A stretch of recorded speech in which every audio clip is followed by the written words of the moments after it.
to talk a little bit about the craft, the writing craft. I wanted to know about the process that you follow to write your work.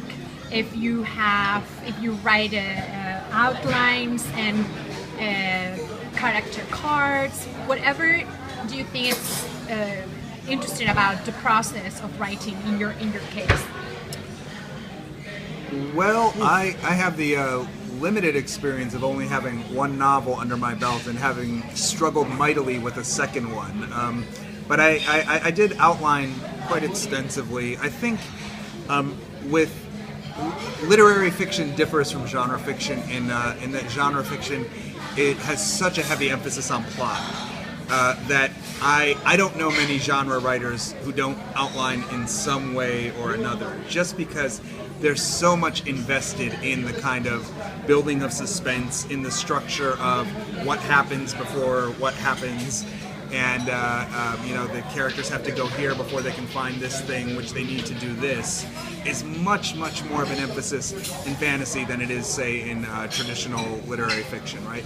And so an outline is, if one is writing a genre novel, unless you're one of these very rare, exceptional people who can just have it pour out from them, I think outlining is pretty essential to the craft. So I do a lot of outline. I also do a lot of deleting, probably more than is healthy. But I'm a poet by training, actually, and so I get very perfectionist about, you know, each line and then each paragraph and how they connect together, and I tend to just scrap things when they're not working. And more the editing. Yeah, I edit as I write, essentially. And when my editor bought the novel, you know, this is one of the things she remarked on, was like, I'm so glad I won't have to edit this, because, you know, she was pretty happy with the kind of level of polish, but that's because it takes me forever to write, you know, and because I go through 3-4 drafts of a paragraph, scrap them, 3-4 drafts of a chapter,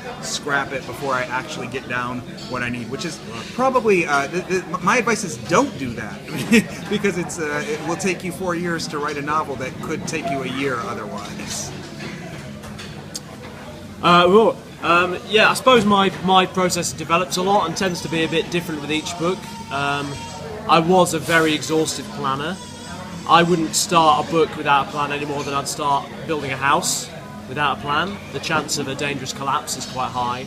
So a plan is a good thing to have. You can always move off the plan later if better ideas occur, but without the plan you never know where you're going to end up. So I plan quite carefully. With these books I've started planning a little less exhaustively. I tend to start with a good idea of where a book's going, break it up into parts, and then I'll plan each part as I get to it. And by the time I get to the start of that part, I've usually got a much better idea who the characters are, how the relationships are developing, what's making better sense, and so I can plan it a bit more tightly as I come to it than by doing the whole thing at once. I think as well, it's easy to throttle a project by planning it too much. It's nice to start writing and hopefully get some excitement about what you're doing, get a feel for what you're doing, let the characters talk to each other and develop a bit so that you know, okay, this is going to work, I like the feel of this. And then when you start planning with that in mind, it's a bit more vivid and a bit more vibrant, a bit more lively. So I try to let the writing and the planning kind of work together a bit more these days. Beyond that, what can I say? Yeah, I think everyone has to work out their own process, really. I will say for the kind of aspiring writers out there that there is, particularly in fantasy, I've met so many.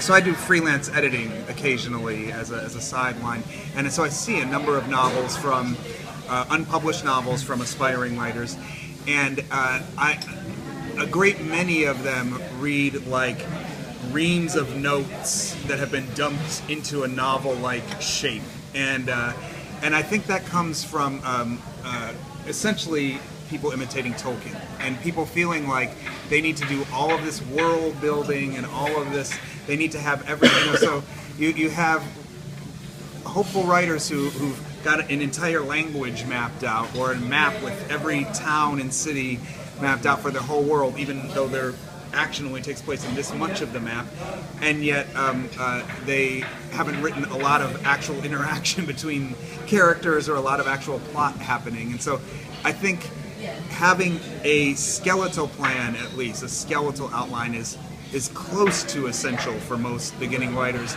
But I think that Joe's right that you can get very bogged down in that kind of planning and lose the joy that can kind of generate the energy when you're actually writing text. I have actually also a very specific tip that I think is worked for me. I think I've seen it work for other writers that another writer once gave me, which is write the first 3 chapters of your book and then write the last chapter, right? And then you know where this is going, and of course it'll change. Of course it'll change. It won't stay the same. But you've got this, you've got an end point, and you've got your beginning point, and then you're kind of building a bridge. And I it's a trick. It won't work for everyone, but it's a trick worth trying, I think.